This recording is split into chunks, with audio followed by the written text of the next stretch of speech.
Bonjour à tous et bienvenue sur ma chaîne. Aujourd'hui, je vous montre comment faire un vrai kebab à la maison sans machine. Vous allez voir que c'est hyper facile. C'est parti pour la recette. Je commence par préparer la marinade qui est la base de cette recette. Donc, je râpe un gros oignon.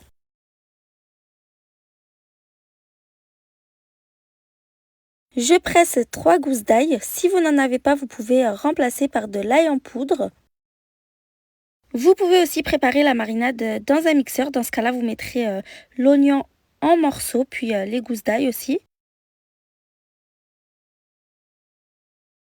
J'ajoute l'équivalent de 3 cuillères à soupe d'huile d'olive,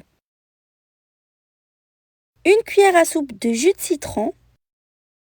Je mets aussi 100 g de yaourt nature, c'est à peu près 4 cuillères à soupe. J'assaisonne avec du sel, du poivre. Il est préférable de mettre des herbes fraîches, mais j'en avais pas à la maison, donc j'ai mis coriandre et persil en poudre. J'ai mis aussi du paprika fumé, ça apporte un goût vraiment délicieux. Un peu de cumin. Et pour terminer, j'ai mis aussi un peu de cannelle. Je mélange bien le tout.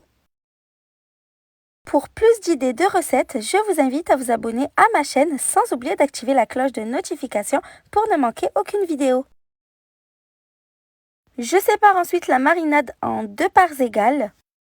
Je prends 500 g de cuisses de poulet désossées, je retire la graisse apparente, mais j'en laisse un petit peu quand même, ça va fondre à la cuisson sur la viande, ça va apporter un goût excellent.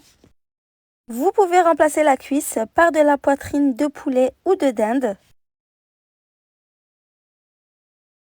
J'étale bien la volaille, je la recouvre de film alimentaire et à l'aide d'un rouleau, je vais venir taper pour l'aplatir un maximum.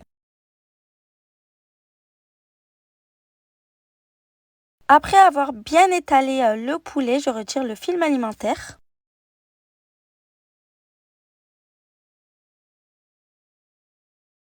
Je dispose tous les morceaux de poulet dans la première moitié de marinade.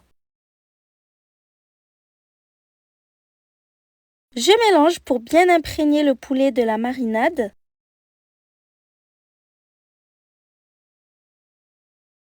J'ai pris ensuite 500 g d'escalopes de veau. Vous pouvez les remplacer par de l'agneau. Et pareil que pour les cuisses de poulet, je recouvre de film alimentaire et je viens aplatir un maximum. Si comme moi vos morceaux de viande sont trop grands, n'hésitez pas à couper en deux pour qu'ils aient à peu près la même taille que les morceaux de poulet. Vous n'êtes pas obligé de mélanger deux viandes, vous pouvez aussi tout simplement faire la recette avec que du poulet ou de la dinde, du veau, c'est comme vous voulez.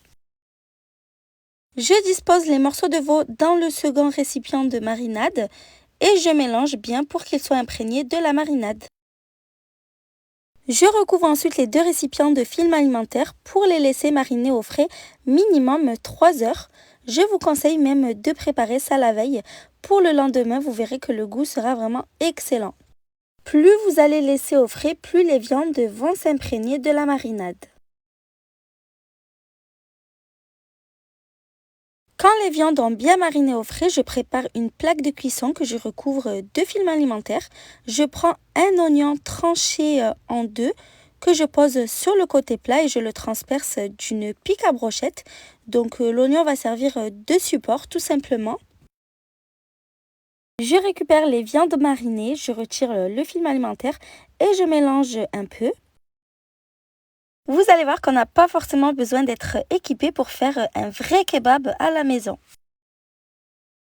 J'alterne les viandes en commençant par le poulet, puis le veau et ainsi de suite jusqu'à ce qu'il n'y en ait plus. Regardez bien comment je fais, j'alterne aussi le sens des viandes de façon à ne pas faire une montagne qui va dans un seul sens.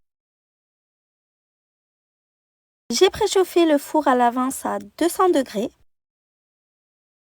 Je récupère ensuite les restes de marinade que je viens étaler partout sur la surface des viandes. Je mets dans le four à 200 degrés pour 50 minutes. Après 50 minutes de cuisson, la viande commence à griller sur la surface. Je retire le kebab du four. Je coupe la toute première couche et en remets au four en coupant à chaque fois jusqu'à ce qu'il n'y en ait plus. Vous pouvez sinon tout couper d'un coup et continuer la cuisson sous le grill du four ou à la poêle comme j'ai fait. Vous connaissez maintenant tous les secrets pour réaliser un kebab 100% maison. J'espère vraiment que la recette vous a plu. À bientôt!